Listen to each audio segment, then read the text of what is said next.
Bonsoir et bienvenue au Club Éco spécial Talent du vin. Ce soir, nous recevons Corinne Lacoste. Bonsoir. Bonsoir. Vous êtes la présidente du Bureau national interprofessionnel de l'Armagnac et vous êtes surtout la lauréate dans la catégorie Talent de l'année pour cette première édition des Talents du vin. Félicitations. Merci. On va commencer par votre parcours. Vous étiez enseignante, vous avez repris en 2001 la propriété familiale de Base Armagnac dans les Landes. Pourquoi avoir changé de trajectoire comme ça ? Alors ça, c'est vraiment une très bonne question et la réponse n'est pas si simple que ça finalement. Peut-être effectivement l'envie d'aller découvrir d'autres choses, d'autres univers, d'autres horizons, et puis de se rendre compte au fil du temps que eh bien, on est peut-être plus attaché à sa terre, à son terroir qu'on ne le pensait. Et puis une envie aussi qui était peut-être de donner un signal particulier à mes parents parce que l'exploitation était en difficulté financière importante et l'envie de relever un défi. Voilà, simplement ça. Aujourd'hui, vous dirigez toujours cette Oui, aujourd'hui, je m'occupe toujours du domaine familial. Voilà, les choses se sont bien arrangées depuis. Il a fallu qu'entre 4 et 5 années pour redresser la barre et puis bien remettre l'outil de travail sur les rails, développer la commercialisation, voilà, s'organiser pour accueillir sur le domaine. Voilà, et aujourd'hui, ça fonctionne relativement bien. Vous avez quelques chiffres un peu pour nous... Ah, mais c'est une petite exploitation familiale en fait. On a 12 hectares de vignes. 12 hectares de vignes qui sont répartis en fait à proportion 6 hectares pour la production de Floc de Gascogne et 6 hectares pour la production de Base Armagnac, voilà, qui sont les deux AOC de notre zone de production. Voilà, et essentiellement distribués en vente directe, qui reste vraiment le credo dans lequel travaillaient mes parents. C'est vrai que ce lien au client, ce lien avec la consommation directe de nos produits, c'est extrêmement important parce que ça nous permet de voir si on est vraiment en phase avec les attentes du public. Certain. Voilà, c'est important de bien savoir produire, de bien savoir travailler quand on est dans ces chais, d'être extrêmement rigoureux. Faire partager. Mais il faut savoir le faire partager et il faut aussi que les produits correspondent aux attentes du public. Voilà. Et justement, vous aviez parlé du Floc de Gascogne, c'était une appellation qui était un peu en perte de vitesse, on peut le dire. Ça parlait pas forcément aux gens, le Floc de Gascogne, notamment en termes de marketing. Il fallait quand même essayer de le repositionner sur un vrai segment. Comment vous avez pu relancer cette appellation dans votre propriété ? Eh bien, en fait, simplement en prenant le temps de vraiment le faire déguster et en m'imprégnant de ce que les clients me disaient. Ça a été la première des choses.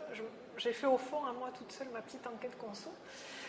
Et puis ensuite, en accédant aux responsabilités au niveau du syndicat des producteurs de Floc et de l'interprofession ensuite, eh bien, voilà, j'ai proposé à mes collègues, membres du conseil d'administration, de réfléchir et puis de consacrer quelques moyens à une véritable étude consommateur et de voir effectivement pourquoi notre produit qui est tant apprécié lorsqu'on prend le temps de le faire découvrir, n'arrive pas à sortir des rayons, n'arrive pas à être suffisamment mis en avant. Voilà. Et on s'est aperçu que c'est un produit qui correspondait parfaitement aux attentes, notamment des consommatrices, parce que c'est un produit qui est très féminin, c'est très peu sucré, assez léger, très fruité. Et on s'est aperçu, en fait, c'était surtout le marketing qui pêchait, voilà, parce qu'il y avait encore des dorures, un blason, voilà, des choses... Bon, je pense que, voilà, je pense qu'aujourd'hui, les consommateurs ont envie d'un petit peu plus de modernité, voilà, donc on a un petit peu rafraîchi le packaging, on est passé sur un bouchage à vis qui a été une petite révolution dans la zone, mais qui du coup positionnait véritablement bien le produit à l'apéritif, et puis qui avait l'intérêt d'être très facile à ouvrir, hein. C'est aussi simple que ça, voilà. Alors depuis mi-2013, je l'ai dit, vous présidez le Bureau national interprofessionnel de l'Armagnac. Là aussi, il y avait un vrai challenge à relever puisque l'Armagnac, lui aussi souffrait d'une image pas forcément très bonne, notamment auprès d'un public assez jeune.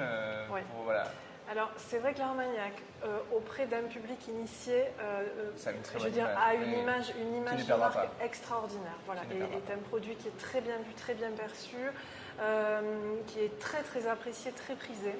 Et on a effectivement là un socle de consommateurs hédonistes qui nous tient vraiment à cœur de préserver et encore de développer, d'où les alliances avec les chocolats, les alliances avec le cigare. Voilà, un certain nombre d'initiatives. Mais c'est vrai que pour nous adresser à un public effectivement un petit peu plus jeune ou peut-être plus féminin, il y a encore effectivement un peu de travail. Voilà. Une petite dernière question, peut-être un peu provocatrice. l'Armagnac, c'est souvent associé au Gers. Comment se fait-il qu'une Landaise ait pris Alors c'est vrai que l'Armagnac, évidemment que l'Armagnac et le Baz d'Armagnac, c'est le Gers, il n'y a pas de doute. Comment ça se fait? Tout simplement parce qu'il y a une bonne petite part de la zone de production de Baz d'Armagnac qui est effectivement dans les Landes. Une petite partie se trouve aussi dans le Lot-et-Garonne, je suis quand même assez... voilà, c'est bien de le rappeler. Et puis on va dire que les grands amateurs d'Armagnac ont une petite affinité particulière pour le Baz d'Armagnac landais. Mais au final, l'Armagnac reste l'Armagnac, mérite d'être porté, d'être défendu. Voilà, qu'on soit landais, Lot-et-Garonne ou gersois, ça n'a pas d'importance. Ce qui compte, c'est de redorer les lettres de noblesse de l'Armagnac avec un grand A. Vive l'Armagnac. Et j'essaie de m'y employer. Voilà, vive l'Armagnac. Écoutez, merci Corinne Lacoste de nous avoir fait partager votre passion pour l'Armagnac. Merci à vous. Et encore félicitations pour votre prix, pour cette première édition des Talents du Vin. Merci, c'est un véritable honneur. J'avoue que j'en suis encore toute retournée. Merci.